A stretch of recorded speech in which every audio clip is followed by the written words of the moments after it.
अऊज़ु बिल्लाहि मिनश शैतानिर रजीम। अस्सलाम वालेकुम students, welcome to this YouTube channel accounting की दुनिया।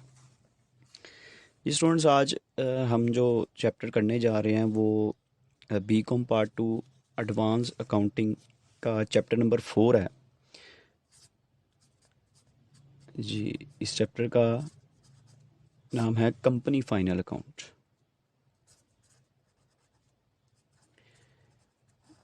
कंपनी फाइनल अकाउंट जो है कुछ स्टूडेंट्स ने आईकॉम में भी किया होगा और आईकॉम बी कॉम पार्ट 1 में भी किया होगा। वो जो फाइनल अकाउंट वहाँ पे हम बनाते थे वो कंपनी का फाइनल अकाउंट नहीं होता था, वो सोल प्रोप्राइटरशिप बिजनेस या पार्टनरशिप बिजनेस हम कह सकते हैं, उनका फाइनल अकाउंट हम बनाते थे। ये इसका भी पैटर्न तकरीबन आलमोस्ट सारा उसी तरह हो सका। एक अकाउंट इसमें एक्स्ट्रा बनाया जाता है। पहले थोड़ी सी इसकी डिटेल बना दूं कि फाइनल अकाउंट का मतलब क्या है। फाइनल अकाउंट जैसे नाम से पता है कि at the end of financial year, financial accounting period के बनाया जाता है चेक करने के लिए कि हमने जो ये फाइनेंशियल पीरियड है इसमें जो ट्रांजेक्शन्स की हैं इसमें हमें प्रॉफिट हुआ है या लॉस हुआ है, उसके लिए हम फाइनल अकाउंट बनाते हैं। जैसा कि आप लोगों को याद होगा शायद कि एक अकाउंटिंग साइकिल होता है जो कि शुरू होता है बिजनेस ट्रांजैक्शन से।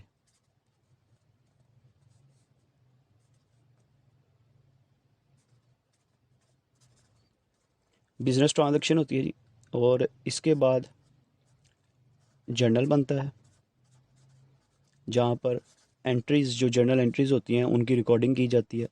उसके बाद लेजर बनता है।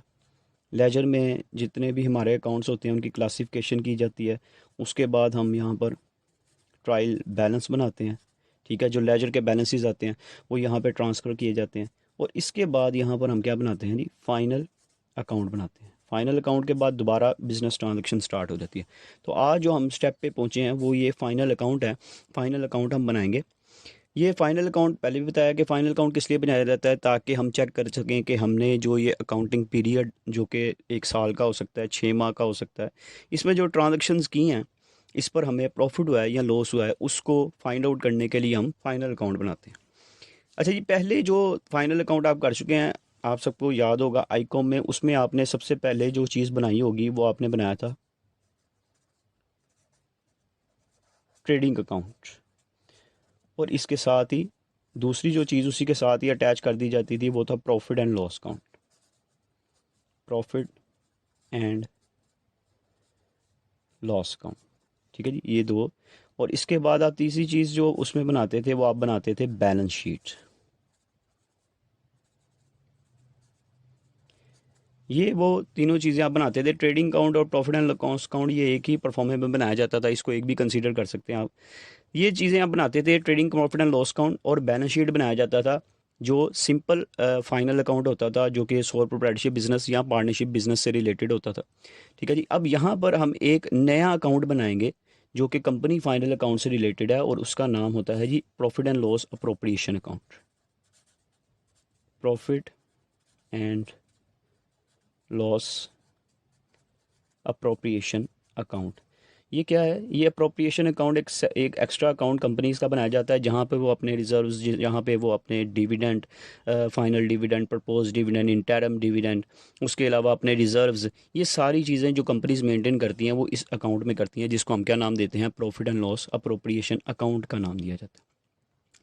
और ये बेसिकली शुरू से भी मैं थोड़ा सा एक्सप्लेन कर दूं कि ट्रेडिंग अकाउंट में क्या क्या चीज़ें लिखी जाती थी। जैसे कि आपको याद होगा ट्रेडिंग अकाउंट की दो साइड्स होती हैं। एक इसकी डेबिट साइड होगी और एक इसकी क्रेडिट साइड होगी। इसकी डेबिट साइड पे क्या लिखा जाता है आपके, सबसे पहले आप यहाँ पर ओपनिंग स्टॉक लिखते हैं। ठीक है जी, उसके अलावा यहाँ पर हम अपने परचेजेस लिखते हैं, और उसके अलावा जितने भी हमारे पास डायरेक्ट एक्सपेंसेस होते हैं, डायरेक्ट एक्सपेंसेस, वो सारे यहाँ पर मेंशन किए जाते हैं। इसका परफॉर्मा भी मैं बना के दोबारा इसको थोड़ा सा एक्सप्लेन कर दूंगा फर्दर। यहाँ पर हम जितने भी हमारे इनडायरेक्ट एक्सपेंसेस होते हैं, डायरेक्ट एक्सपेंसेस होते हैं, वो यहाँ पर मेंशन किए जाते हैं। और दूसरी साइड इसकी क्रेडिट साइड होती है। ये डेबिट साइड जो होती है इसको हम एक्सपेंस साइड कंसीडर करते हैं। जितने भी एक्सपेंसेस होते हैं इसकी डेबिट साइड पे लिखे जाते हैं, और जो इनकम्स वगैरह होती हैं वो हम इसकी क्रेडिट साइड पे लिखते हैं, जैसे कि सेल्स हो सकती हैं। ठीक है, सेल्स लिखी जाती हैं। उसके अलावा यहाँ पर हम क्लोजिंग स्टॉक भी लिखते हैं, ये हम इसकी क्रेडिट साइड पे मेंशन करते हैं। ये ट्रेडिंग अकाउंट क्या है? ट्रेडिंग अकाउंट एक ऐसा अकाउंट है जहाँ पर हम अपने डायरेक्ट एक्सपेंसेस और अपनी डायरेक्ट इनकम्स वगैरह मेंशन करते हैं। ठीक है जी। इसका जो आंसर होता है वो किस सूरत में आता है, उसको हम कहते हैं ग्रॉस प्रॉफिट या ग्रॉस लॉस कहा जाता है। ग्रॉस प्रॉफिट भी हो सकता है, अगर आपकी इनकम ज़्यादा है तो उसको हम ग्रॉस प्रॉफिट कहते हैं, और अगर आपके एक्सपेंसेस ज़्यादा हैं तो ग्रॉस लॉस भी हो सकता है। ठीक है जी, इन दोनों में से कोई भी हो सकता है, प्रॉफिट भी हो सकता है और लॉस भी होता है। सेकंड जो हमारे पास अकाउंट आता है वो है प्रॉफिट एंड लॉस अकाउंट। ये profit and loss account second. Profit and loss account क्या है? प्रॉफिट एंड लॉस अकाउंट, जैसे कि मैंने आपको बताया कि ट्रेडिंग और प्रॉफिट एंड लॉस अकाउंट ये दोनों कंबाइन बनाए जाते हैं एक ही परफॉर्मे में। इसी तरह इसकी भी दो साइड्स होती हैं, एक इसकी डेबिट साइड होती है, क्रेडिट साइड। डेबिट साइड जो होती है यहाँ पर सारे इसके एक्सपेंसेस लिखे जाते हैं, और क्रेडिट साइड में इनकम्स लिखी जाती हैं। अब फ़र्क क्या है ट्रेडिंग में और प्रॉफिट एंड लॉस अकाउंट में? यहाँ पर आते थे सारे डायरेक्ट एक्सपेंसेस और डायरेक्ट इनकम्स, यहाँ पर आते हैं हमारे इनडायरेक्ट एक्सपेंसेस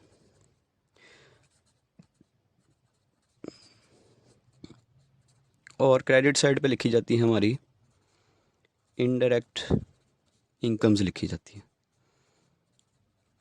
ठीक है जी, इनडायरेक्ट एक्सपेंसेस। अब इनडायरेक्ट एक्सपेंसेस कौन से हैं? वो सारे एक्सपेंसेस जो कि एडमिनिस्ट्रेशन से, एडमिन से या ऑफिस एक्सपेंसेस से रिलेटेड होते हैं, उनको हम डायरेक्ट एक्सपेंसेस कहते हैं। और इनडायरेक्ट कौन से हैं? वो सारे एक्सपेंसेस जो कि फैक्ट्री से रिलेटेड होते हैं, मैन्युफैक्चरिंग से रिलेटेड होते हैं, उनको हम क्या कहते हैं? इनडायरेक्ट एक्सपेंसेस कह सकते हैं। फैक्ट्री से रिलेटेड जो एक्सपेंसेस होंगे वो डायरेक्ट एक्सपेंसेस हैं, और जो आपके एडमिन ऑफिस सेलिंग से रिलेटेड होते हैं वो सारे आपके इनडायरेक्ट एक्सपेंसेस कंसीडर किए जाते हैं। अच्छा जी, इसमें भी इसी तरह दो साइड्स हैं, एक्सपेंस साइड है और इनकम साइड है। अगर आपकी एक्सपेंस साइड बड़ी है तो इसमें आपको इसका जो आंसर आएगा उसको हम नेट, अगर आपकी इनकम साइड बड़ी है सॉरी, नेट प्रॉफिट कहेंगे। अगर आपकी इनकम ज़्यादा है और आपके एक्सपेंसेस कम है तो नेट प्रॉफिट कहेंगे। और अगर आपकी, यहाँ पे मैं लिख देता हूँ, income is greater than expenses, income ज़्यादा हो और आपके एक्सपेंसेस कम हो तो नेट प्रॉफिट होगा। और अगर आपके इनकम कम है, ठीक है जी, और आपके एक्सपेंसेस ज़्यादा हैं तो उसको हम नेट लॉस कंसीडर करते हैं। ठीक है जी, जब दोबारा समझ लीजिए, जितने भी डायरेक्ट एक्सपेंसेस, इनडायरेक्ट एक्सपेंसेस हैं वो इसकी डेबिट साइड पे आ जाएंगे, और जितनी भी इनडायरेक्ट इनकम्स हैं वो इसकी क्रेडिट साइड पे आ जाएंगी। और अगर इनकम ज़्यादा है तो नेट प्रॉफिट कंसीडर किया जाएगा, और अगर एक्सपेंसेस ज़्यादा हैं तो उसको नेट लॉस कंसीडर किया जाता है। तीसरा जो अकाउंट हमने यहाँ पे बनाना है स्टूडेंट्स, वो हमारे पास होता है अप्रोप्रिएशन अकाउंट। ठीक है जी, अप्रोप्रिएशन अकाउंट का थोड़ा सा परफॉर्मा बनाकर भी मैं एक्सप्लेन कर देता हूँ जी। सबसे पहले हम यहाँ पे लिखेंगे profit and loss appropriation account. ऊपर जो भी कंपनी का नाम होगा वो आप ऊपर लिख दीजिएगा, और नीचे आपने इसके नीचे डेट लिख देनी है। सेम उसी तरह का परफॉर्मा है जैसे आप trading profit and loss account का बनाते हैं। ये आपकी डेबिट साइड होगी और ये आपकी क्रेडिट साइड होगी। अच्छा, ये डेबिट साइड पे आपने, सॉरी क्रेडिट साइड पे सबसे पहले आप लिख देंगे आपके पास current year profit, current year profit. Profit कौन सा प्रॉफिट? Net profit. और इसी तरह आपको क्वेश्चन में लास्ट ईयर का प्रॉफिट भी गिवन होगा, लास्ट ईयर का नेट प्रॉफिट, वो भी आपने यहाँ पे मेंशन कर देना है। करंट ईयर प्रॉफिट आ जाएगा और लास्ट ईयर का प्रॉफिट आ जाएगा। इसी तरह इसकी डेबिट साइड पर कुछ जो पॉइंट्स हैं वो आप याद कर सकते हैं। फॉर एग्जांपल जैसे प्रोविजन फॉर टैक्सेशन। ठीक है जी, ये एक पॉइंट है जो कि बार बार रिपीट होता है। इसी तरह आप जितने जो भी अमाउंट जो कि ट्रांसफ़र टू जनरल रिज़र्व के नाम से आती हैं, transfer to general reserve, general reserve में ट्रांसफ़र की जा रही हैं। वैसे तो जनरल रिज़र्व अगर ट्रायल में गिवन होता है, ट्रायल बैलेंस में गिवन होता है, तो इसको हम ट्रेडिंग उधर बैलेंस शीट में लिखते हैं, ठीक है, लायबिलिटी साइड पे लिखते हैं। लेकिन ट्रांसफ़र टू जनरल रिज़र्व कहता है फर्दर आपने ट्रांसफ़र करने हैं अपने रिजर्व्स में पैसे। ये ज़रूरी नहीं जनरल रिज़र्व, और भी किसी किस्म का रिज़र्व जिसमें पैसे ट्रांसफ़र किए जाएँ उसको हम यहाँ पर डेबिट साइड पर मैंशन करते हैं। इसके अलावा आपके डिविडेंड्स होंगे, डिविडेंड्स, ठीक है, ये फाइनल डिविडेंड भी हो सकता है और इंटरम भी हो सकता है, ठीक है जी। यहाँ पे मैं मेंशन कर देता हूँ डिविडेंड कौन कौन सा आता है, फाइनल भी आता है और इंटरम भी आता है, ठीक है जी। इंटरम भी आ जाएगा। इंटरम कौन सा है, जो साल के दौरान किसी भी वक्त इशू किया जाता है, डिस्ट्रीब्यूट किया जाता है शेयर होल्डर्स में, उसको इंटरम कहते हैं। और फाइनल डिविडेंड जो at the end of the financial year अपने शेयर होल्डर्स को पे किया जाता है, उसको हम क्या कहते हैं, फाइनल डिविडेंड कहते हैं, या प्रपोज डिविडेंड भी कहा जाता है, फाइनल भी कहा जाता है। अच्छा, इसकी भी इसी तरह दो साइड्स हैं, ठीक है। इसका जो बैलेंस आएगा वो इस साइड पे आपके पास बैलेंस आ जाएगा, यहाँ पे आप लिख देंगे बैलेंस, और फिर इसके साथ आप इसको जो है वो ट्रांसफ़र किया जाता है, transfer to balance sheet. Balance sheet में ये वाला ट्रांसफ़र किया जाता है, जो ये बैलेंस आता है, जो आई कॉम पार्ट 1 में किया जाता था या बी कॉम पार्ट 1 में करते थे, वो जो ट्रेडिंग प्रॉफिट एंड लॉस का बैलेंस नेट प्रॉफिट आता था उसको ट्रांसफ़र किया जाता था। लेकिन इसमें आपने कौन सा बैलेंस ट्रांसफ़र करना है, जो ये अप्रोप्रिएशन अकाउंट का आएगा। अच्छा जी, इसके बाद स्टूडेंट फर्दर हमारे पास आ जाती है तीसरा जो हम अकाउंट बनाते हैं, वो आता है बैलेंस शीट का, ठीक है जी। यहाँ पे आप लिख देंगे सबसे पहले इसका बैलेंस शीट, ऊपर जो भी कंपनी का नेम होगा वो आ जाएगा, और नीचे आपने इसकी डेट लिख देनी है एज ऑन, जो भी डेट मेंशन की गई है, ठीक है जी। उसी तरीके से जैसे बैलेंस शीट बनाते थे, सिर्फ थोड़ा सा पैटर्न को चेंज किया जाएगा। पैटर्न क्या चेंज होगा, वहाँ पर हम इस साइड पे यानी कि लेफ़्ट हैंड साइड पे हम एसेट्स लिखते थे, लेकिन जब कंपनी का अकाउंट बनाना है तो लेफ़्ट हैंड साइड पे आपने इसकी लायबिलिटीज़ लिखनी है, ठीक है जी। और एसेट इस साइड पे, राइट हैंड साइड पे आपने एसेट्स मेंशन करने हैं, ठीक है जी। वहाँ पर जो पहले पार्टनरशिप का बनता था या सोल प्रोप्राइटरशिप का, इस साइड पे एसेट्स लिखे जाते थे, ठीक है, लेफ्ट हैंड साइड पे, और राइट हैंड पे लायबिलिटीज़। लेकिन यहाँ पर हम लेफ्ट हैंड साइड पे लायबिलिटीज़ लिखते हैं और राइट हैंड साइड पे इसकी एसेट्स लिखे जाते हैं, ठीक है जी। ये इसका सेम उसी तरीके से बाकी परफॉर्म है। लायबिलिटीज़ में सबसे पहले आप यहाँ पे ऑथोराइज्ड कैपिटल लिख देंगे, ठीक है जी। इसके नीचे आपने यहाँ पे लिख के डबल लाइन लगा देनी है, और इसके बाद आप यहाँ पे मेंशन करते हैं issued and paid up capital mention कर दिया जाएगा, ठीक है जी।